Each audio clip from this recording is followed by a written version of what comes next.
사역에 대해서 계속해서 살펴보고 있습니다.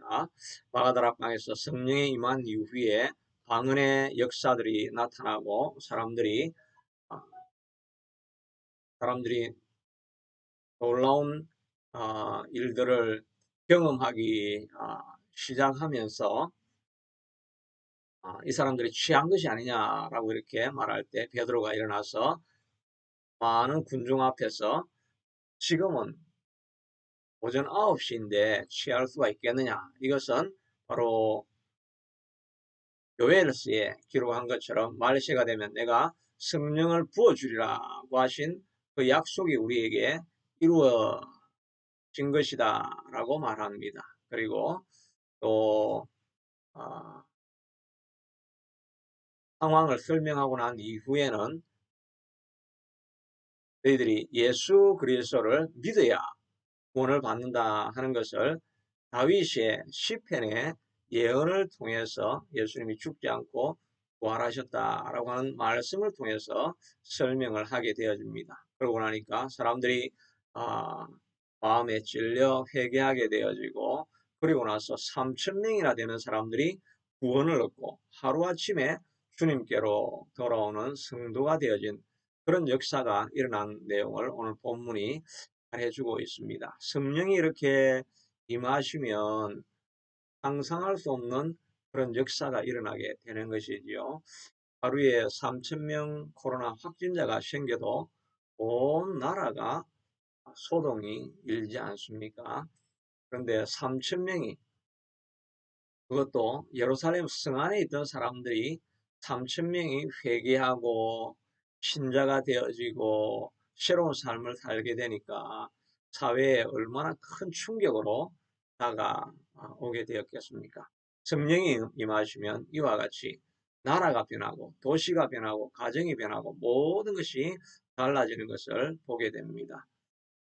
미국에서도 18세기에 백악성 운동이 일어나게 되면서 도시가 변했죠. 모든 술집이 문을 닫게 되어지고 삶이 다 달라지고 도로와 거리가 마을이 완전히 달라지는 역사들이 수없이 일어났습니다. 성령이 임하면 그런 역사가 일어나게 되는 것이지요. 평양대부흥도 반복해서 말씀드리지만 그런 역사가 일어났죠. 모든 사람들이 자기의 죄를 회개하고 또 죄를 서로 고백하고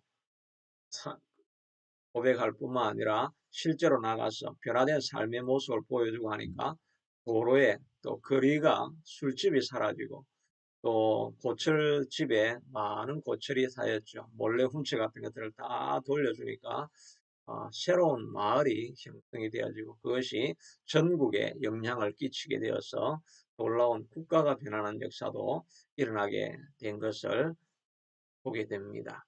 또 모여있는 공동체가 성령이 임하면 변화되어지고 바뀌어지게 되지요. 시기 분쟁, 질투가 가득하고 싸움과 갈등이 있는 공동체에서 서로가 서로를 위해서 위로하고 격려하고 죄를 토하면서 미움이 사라지게 되어지고 공동체가 새로운 공동체로 완전히 바뀌어지게 됩니다. 가정도 마찬가지죠. 성령이 역사하시고 성령의 놀라운 역사가 일어나기 시작하면 갈등과 분쟁이 있던 가정이 하나가 되어지고 마음이 하나로 모아지고 한 꿈을 향해서 달려가고 하늘의 평강이 가득한 가정으로 변화되어지는 것을 보게 됩니다. 성령의 역사이지요. 개인의 삶도 마찬가지겠지요. 예수 그리스도를 영접하고 나면 그전까지는 살지 않았던 새로운 삶을 살게 되니까 주변에 있는 사람들도 놀라서 어떻게 이런 일이 당신에게 일어날 수 있느냐라고 사람들이 의문을 품고 의아해하는 역사가 일어나게 되는 것이 바로 성령의 역사인 것입니다. 우리도 미약한 삶, 변화되지 않는 삶, 새로워지지 않는 삶으로 우리의 마음이 짐이 되고 있다고 한다면 우리가 하나님 앞에 간구하여서 성령의 충만을 경험할 수 있게 되기를 축복합니다. 과부가 위안 재판관 앞에서 기도하고 난 이후에 예수님께서 말씀하시기를 밤낮 부르짖는 택하신 자의 소원을 들어주시 아니하시겠느냐. 그들에게 성령을 선물로 주시지 아니하시겠느냐. 우리가 밤낮으로 부르짖는 마음으로 성령의 충만을 간구하면 성령님께서 통제할 수 없는 그런 놀라운 능력으로 우리에게 찾아오셔서 우리의 삶도 변화시켜 주시게 될 것입니다. 이 성령을 간절히 사모할 수 있게 되기를 축복합니다. 오늘 본문을 통해서 성령이 역사하시고 또 사람들의 변화가 일어나는 과정들이 어떠한 것인가 하는 것을 우리가 살펴볼 수 있게 되기를 바랍니다. 37절에 있는 말씀을 보면 그들이 이 말을 듣고 마음에 찔려 베드로와 다른 사도들에게 물어 이르되 형제들아 우리가 어찌할꼬 하거늘 사람들이 가슴이 마음이 찔렸다라고 이렇게 말하고 있습니다.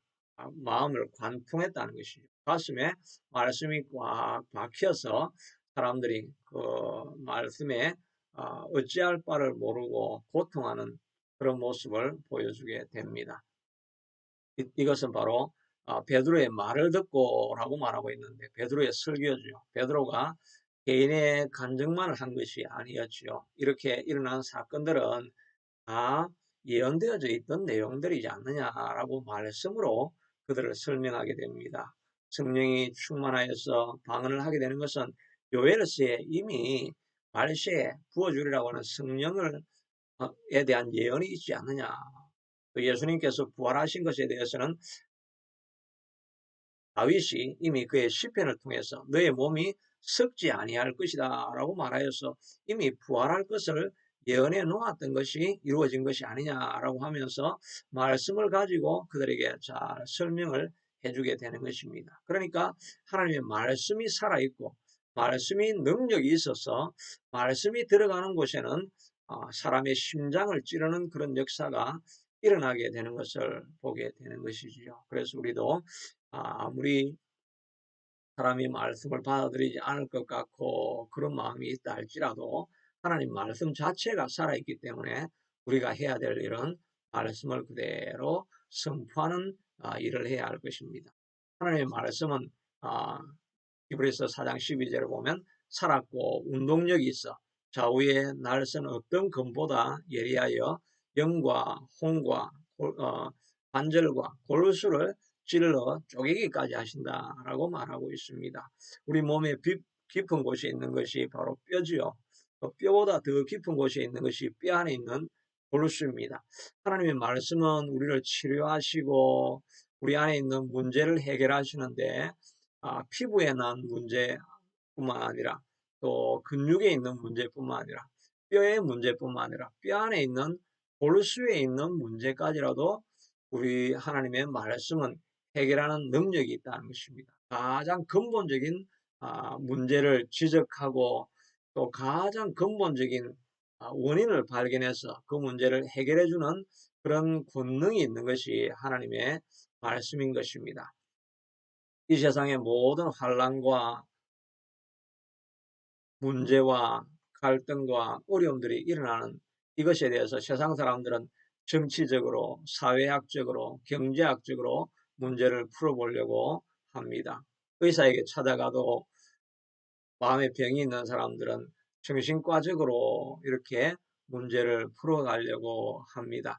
그러나 그 인생의 가장 근본에 있는 문제는 이런 표면적인 사회학적이고 과학적인 문제가 아니라 우리의 심령에 있는 죄의 문제이다라는 것을 하나님께서 이미 말씀해 주시고 있는 것입니다. 그래서 성경에서 창세기를 통해서 1장에서 3장에 나와 있는 말씀이 우리 인생의 근본적인 문제가 바로 아담과 하와가 하나님께서 명하신 선악과를 먹음으로 불순종함으로 말씀을 거역함으로 말미암는 죄악으로부터 말미암아 모든 문제가 일어났다라고 성경 말씀이 우리의 인생의 근본적인 문제를 말해주고 있는 것을 보게 되지요. 그것으로 말미암아 땅은 은근키를 내고 남자는 열심히 수고하고 땀을 흘려야 먹고 살 수 있는 고달픈 인생을 살게 되어지고 또 여자들은 잉태하는 고통을 당하게 되고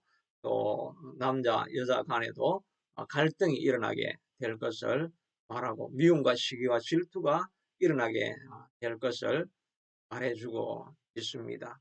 그러니 이 인생에 일어나는 모든 문제의 가장 근본적인 문제는 바로 죄악에 있다. 하나님을 거역하는 것에 그 문제가 있다 하는 것을 성경은 지적해 주시고 있는 것입니다. 그러니 우리가 문제가 생길 때마다 알아야 할 것은 이 모든 문제가 나의 죄악에서부터 시작되었구나 하는 것을 생각하며 자기의 죄를 돌아보고 하나님 앞에 회개하기 시작할 때 그때 모든 문제가 해결되어지는 것을 우리가 경험할 수가 있는 것입니다. 그것 외에 우리가 피상적인 문제로는 해결을 할 수가 없는 것이지요. 이스라엘 백성들에게 최근에 우리가 예레미야서를 읽고 있는 것처럼 기도의 말씀을 살펴보고 있는데 이스라엘 백성들이 땅이 너무나 황폐하게 될 것을 말씀하고 있습니다. 예루살렘 성이 얼마나 황폐했던지 지나가는 사람들이 다 보고 놀라며 아니 이 땅이 어떻게 이렇게 황폐하고 황무하게 버려질 수가 있는가? 옛날의 영광은 다 어디로 갔는가? 라고 하면서 사람들이 의아해하는 이런 저주가 예루살렘 땅에 임할 것을 말해주고 있습니다.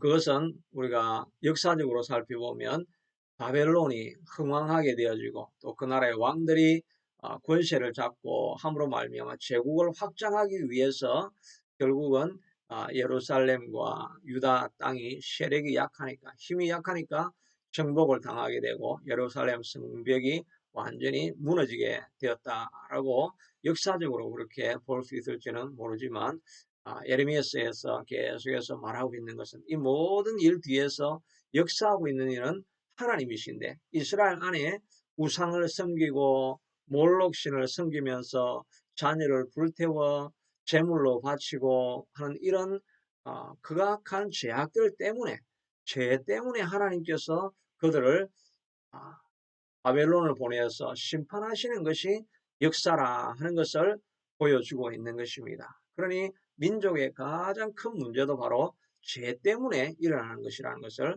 알 수가 있는 것이죠. 건강한 사회, 건강한 나라를 이루기 위해서는 나라 안에 있는 모든 죄악들을 제거할 때 건강한 나라가 되어질 것을 우리가 알 수가 있습니다. 가정도 마찬가지겠지요. 가정도 불화하고 자녀가 어려움이 있고 여러 가지 우환이 닥치고 이런 많은 표면적인 문제들 가운데 우리가 근본적으로 해결해야 될 것은 주님 앞에 우리의 죄를 회개하는 것입니다. 하나님이여 주님 앞에 온전하지 못하였고 또 주님을 섬기지 못하고 우상을 쫓아갔던 것을 내가 회개합니다. 라고 우리의 죄를 회개하게 될 때 거기에서부터 우리의 모든 문제의 근원이 해결되어지고 새로운 삶, 새로운 가정, 새로운 사회 국가가 또 그런 교회가 되어질 것입니다. 어떤 분이 조현병이라고 하는 병이 있지요. 뭐 정신분열이라기도 하고 이런 질병을 앓고 있는 분의 자기 과거를 이야기하면서 그런 병이 나타나게 된 것이 친구들에게 왕따를 당하고 아버지에게 가정폭력을 당하고 이러면서 마음에 깊은 미움이 자리 잡은 것입니다. 어떻게 하든지 이 사람들을 내가 보복해야 되겠다.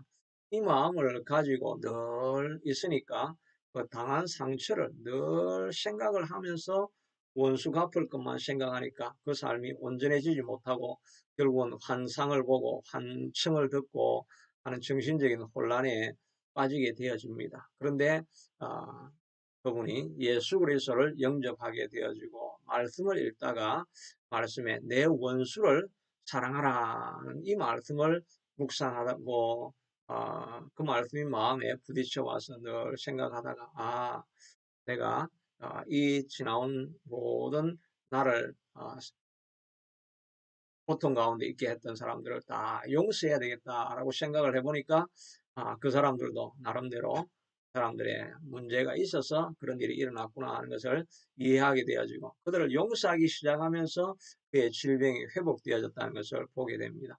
하나님의 말씀은 우리 인생에 있는 문제의 가장 뿌리에 있는 근본적인 죄악을 돌아보게 하면서 미워하고 저주하고 하는 이런 죄를 회개하고 오히려 그들을 사랑하기로 결단할 때 생각하지도 못했던 자기의 모든 정신적인 질병의 문제도 해결되어지는 것을 보게 되는 것입니다. 하나님의 말씀은 우리 인생의 가장 밑바닥에 있는 문제까지 해결해 주시는 능력이 있다는 것을 우리가 알 수가 있는 것입니다. 오늘도 베드로가 하나님의 말씀을 선포할 때 그들의 마음이 찔려지게 되어지고 자기들의 죄로 말미암아 예수님을 못 받게 되었다는 것을 고백하게 되므로 그들은 주님 앞에 돌아오고 새로운 삶을 사는 기초가 된 것을 보게 됩니다. 우리도 우리의 죄를 주님 앞에 고백하고 말씀을 통해서 우리가 새로워지는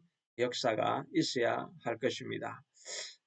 38절에 이 말씀이 그들이 어떻게 해야 될 것인가 라고 물을 때 베드로가 말하기를 베드로가 이르되 너희가 회개하여 각각 예수 그리스도 이름으로 세례를 받고 죄사함을 받으라.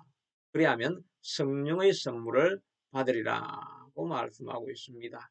회개하고 세례를 받으라고 말하고 있는 것입니다. 문제를 해결하고 그들의 삶이 새로워질 수 있는 길은 주님 앞에 회개하는 것입니다. 회개하고 세례받고 성령을 받으라고 하는 이 세 가지는 아마 순서로 기록되어 있지만 순서와 상관없이 한 번에 또 일어나는 그런 역사이기도 할 것입니다. 성령이 임할 때 우리가 또한 회개를 할 수 있게 되는 거죠. 우리가 입으로 회개하는 것은 한계가 있습니다. 그런데 성령이 와서 회개를 시키게 되면 우리가 자기의 마음을 찢으며 마음 가장 깊숙한 곳에 폐부에서부터 솟아나는 그런 죄악을 회개하는 통회하는 눈물이 있게 되는 것이죠. 바로 그것이 성령의 통회케 하는 일입니다. 이런 것들을 통해서 우리가 죄를 회개하게 되어질 때 우리의 삶의 변화가 일어나게 되는 것입니다. 성령을 주시기 전에 그들에게 하늘의 놀라운 평강을 임하게 하시기 전에 하나님은 반드시 우리의 죄를 보게 만들고 우리를 정결하고 회개하게 만드는 일이 일어나는 것을 보게 됩니다. 이런 죄사함의 회개를 먼저 우리가 주님 앞에 경험해야 할 것입니다. 우리도 회개하려고 해야 되고 또 주의 성령님이 내 눈을 열어들어서 내 죄를 보게 해달라고도 우리가 주님 앞에 간절히 간구하여야 할 것입니다. 정결한 심령 위에 주의 성령이 임하게 되는 것입니다. 회개하고 난 이후에 성령을 세례를 받으라고 말하고 있습니다. 세례는 주님과 함께 연합하고 주님과 하나가 되어지는 것입니다. 회개하고 세례를 받는 것은 내가 죽고 내 안에 그리스도로 살아가는 것을 말하게 되는 것이지요. 그래서 우리가 세례 받을 때 원래는 세례가 아니라 침례가 맞는 것이지요. 예수님도 요단강에 가서 물에 깊이 다 몸을 잠그고 난 이후에 빠져나와야 하는 것입니다. 그러니까 세례는 그냥 물로 잠깐 찍어서 머리에 하는 것은 어쩔 수 없이 현대 사회에 다 물에 갈 수가 없고 그렇게 하니까 세례로 이렇게 바꾸었지만 원래는 침례를 받아야 되는 거죠. 침례를 받는다 하는 것은 우리의 몸이 다 물속에 완전히 들어간 것은 물속에 들어가서 숨을 쉬지 못하면 어떻게 됩니까? 죽는 것 아닙니까? 우리의 옛 자는 죽었고 다시 물 밖으로 나올 때 이제는 주님과 함께 살아가는 새 생명이 되어졌다. 주님과 하나 되어진 주님이 주인인 삶을 살아가는 것이다. 이것을 고백하는 것이 세례라고 할 수 있을 것입니다. 그래서 바울은 갈라디아서 2장 20절에 고백하기를 내가 그리스도와 함께 십자가에 못 박혔나니 그런즉 이제 내가 사는 것이 아니요 내 안에 그리스도께서 사시는 것이라. 이제 내가 육체 가운데 사는 것은 나를 사랑하사 나를 위하여 자기 몸 버리신 예수 그리스도를 믿는 믿음 안에서 사는 것이니라. 이제 내가 사는 것이 아니라 내 안에 그리스도가 주인이 되어서 살아가는 것이다.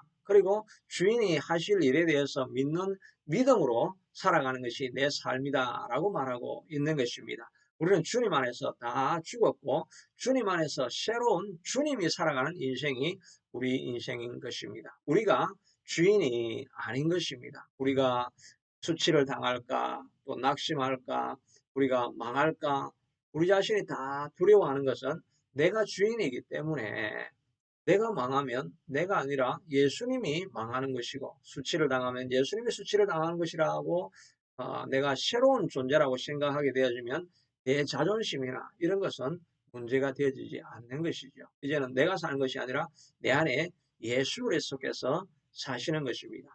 그러니 우리는 예수님이 사시게 하시려고 하면 예수님이 내 속에서 들려주시는 음성에 순종하며 살아가는 것, 그것이 바로 주 안에서 죽고 세례받은 인생으로 살아가는 것이라고 할 수가 있습니다. 예수님이 주인이 되시면 우리가 어떤 문제를 당하든지 다 이길 수 있고 승리할 수가 있게 되는 것이겠지요. 하나님께서 이스라엘 백성들을 구출하기 위해서 출애굽시키기 위해서 모세를 부릅니다. 모세를 부르기 전에 떨기나무 가운데 모세가 다가가려고 하니까 내 발에 신을 벗으라고 말합니다. 신을 벗는다는 것은 종이 된다는 의미죠. 너는 종이 되어서 이제 너가 아니라 내가 주는 능력과 힘으로 이 백성을 구원해내라고 이렇게 모세에게 말씀해 주는 것입니다. 모세는 자기를 생각할 때 내가 주인이라고 생각할 때 나는 말도 더듬고 능력도 없고 이제 80세가 되어서 나이도 들어서 무슨 능력으로 200만을 인도할 수 있겠습니까? 자기가 주인이 되면 그런 고백을 할 수밖에 없지요. 그런데 신발을 벗고 종이 되어서 내가 시키는 대로 하기만 하면 된다라고 할 때 하나님이 주인이 되고 예수님이 주인이 되는 삶을 살아가기로 그가 믿음으로 받아들이게 되니까 200만을 이끌어내고 그 무시무시한 권력 바로의 권력 앞에서도 조금도 굴하지 아니하고 또 모세가 지팡이를 내면 모세가 하는 것이 아니라 바로 하나님이 함께 하시니까 10가지 재앙을 일으키기도 하고 홍해를 건널 때 할 수 없는 길이어서 하나님 이 홍해를 어떻게 건너갑니까? 우리는 다 죽게 되었습니다. 라고 자기 생각을 할 때 건너갈 수 없으리라 생각을 했는데 모세야 내가 왜 부러졌느냐? 너는 지팡이를 내밀어라. 내 능력을 보이라. 하나님의 능력으로 일하라 라고 하여서 주님의 명령을 순종할 때에 홍해가 갈라지고 놀라운 역사들이 일어나게 되지요.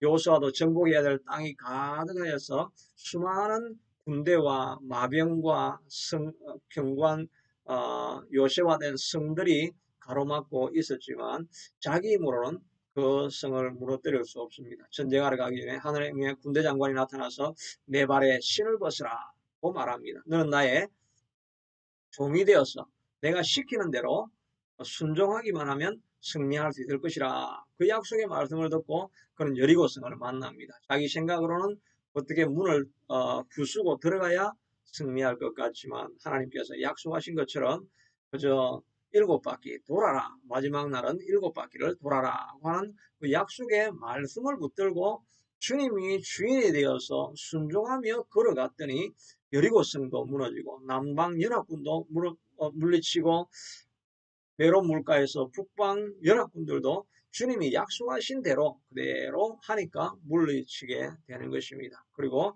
말에 힘줄을 끊으라 말해서 그대로 순종하여서 말발굽에 힘줄을 끊고 세상을 의지하지 아니하고 주님만 의지하고 나아갔더니 하나님께서 모든 것을 승리하고 이기게 만들어준 것을 보게 되는 것입니다. 우리도 우리가 주인이 아니라 예수님이 주인이 되어진 인생을 살아가면 주님과 연합되어서 살아가면 하나님께서 우리를 모든 환난 중에서도 이기게 해주시게 되는 것입니다.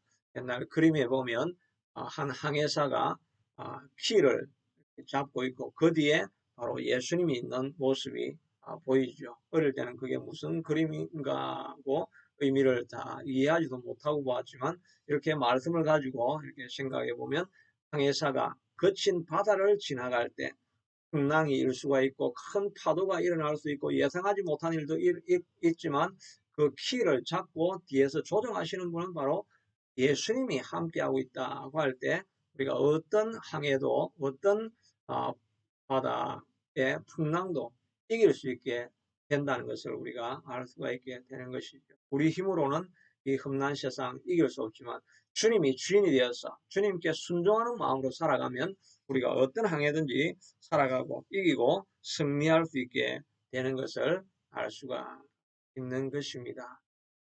그래서 베드로는 너희가 죄사함을 받고 세례를 받아서 주님과 함께 연합하여서 살아가라.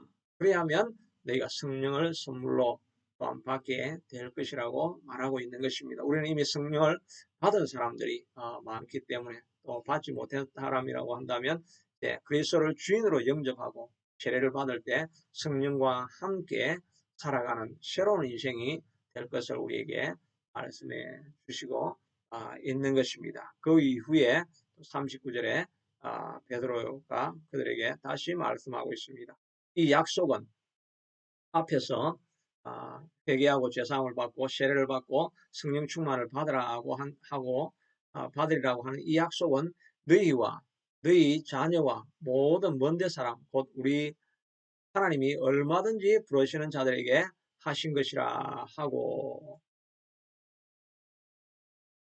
베드로가 이 성령이 임하게 될 회개하면 주실 성령에 대해서 너희와 자녀와 먼데 있는 사람들까지 이방인을 말하죠. 온 세계에 있는 사람들도 하나님께서 얼마든지 다 불러주실 것이라고 이렇게 약속하고 있는데 이 말은 베드로 자신도 다 이해를 하지 못한 말이죠. 먼데 있는 사람이 누군지 그는 상상하지를 못했습니다. 그런데 이 먼데 있는 사람이 이방인까지 포함되어 있다는 것을 베드로도 처음에는 받아들이기 너무나 힘들었습니다. 고넬료에게 찾아가기 전에 하나님께서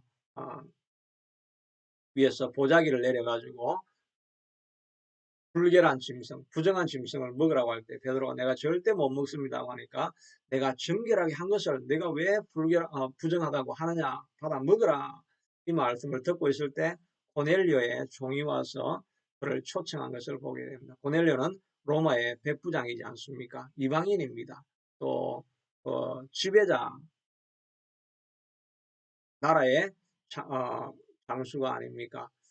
그러니 그가 그를 받아들일 수가 없는 것입니다. 그런데 하나님의 약속이 있기 때문에 가서 안수하고 세례를 안수하고 또 기도하고 말씀을 증거할 때 동일한 오순절의 성령이 그들에게 임하는 놀라운 것을 경험한 것입니다. 상상도 할 수 없었던 일이지요. 유대인 외에 이방인에게 복음이 전거된다는 것은 있을 수 없는 일이었는데 그런 역사가 일어나게 되어진 것입니다. 이 복음은 이제 유대인에게만 아니라 모든 믿는 자들에게 이방인 모두에게도 해당되어지는 복음인 것입니다. 우리는 이스라엘 사람도 아닌데 복음으로 말미암아 복음을 받아들일 수 있는 그런 특권을 우리가 누리게 되어지는 놀라운 은혜를 입은 것이죠. 이 놀라운 은혜를 입은 우리가 늘 해야 될 것은 하나님 앞에 감사하는 마음을 늘 가져야 한다는 것을 알 수가 있는 것입니다. 그리고 이들은 회개하고 이제 주님 앞에 그리스도를 영접하고 주님 앞에 나옵니다. 그리고 난 이후에 42절에 이들이 변화받고 난 이후에 한 일이 42절에 나오는 말씀이죠. 마지막 절입니다. 같이 읽읍시다.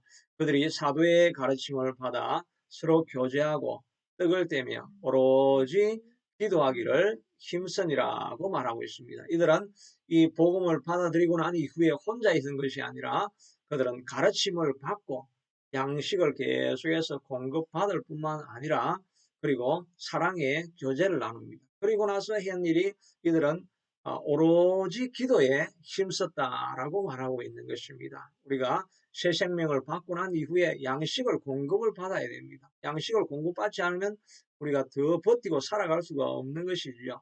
어린 새들도 보면 엄마 새가 끊임없이 먹이를 벌레를 주워와서 계속해서 먹이게 됩니다. 그것을 먹어야 자랄 수가 있게 되는 것이지요. 우리도 말씀을 받고 주님과 하나가 되어지고 세례를 받았지만 끊임없이 양식을 공급받아야 우리가 자랄 수가 있는 것입니다. 하나님의 말씀을 계속 가르침을 받고 읽고 공부하고 배워야 합니다. 그리고 또한 오로지 기도에 전심하고 기도에 힘을 썼다는 것입니다. 이들은 오로지 기도에 힘을 썼다라고 말하고 있습니다. 왜냐하면 기도해야 성령을 충만함을 유지할 수 있게 되어지고 세상 환란을 이길 수가 있게 되는 것입니다. 우리가 넘어갈 수 없는 그런 환경을 경험한다 할지라도 기도하면 우리가 이길 수가 있는 것입니다.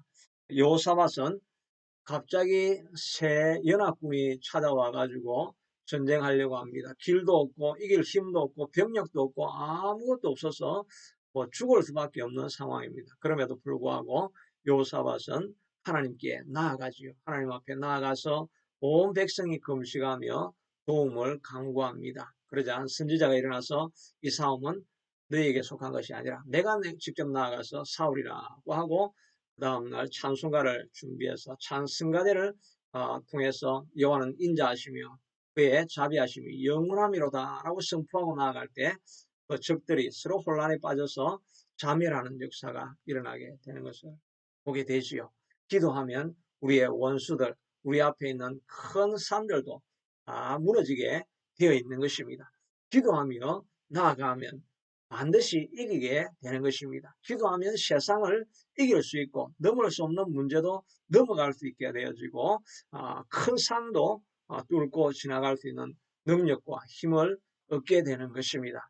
여러분의 문제가 무엇이든지 코로나로 일어나는 여러 가지 환란 가운데 있다 할지라도 이 큰 산이라 할지라도 오로지 기도할 때 이 제자들이 모든 산을 넘고 세상을 이겼던 것처럼 여러분들도 이기고 승리하게 되어질 것입니다. 우리가 기도하는 것을 멈추지 아니하고 계속해서 나아가면 반드시 승리하게 될 것입니다.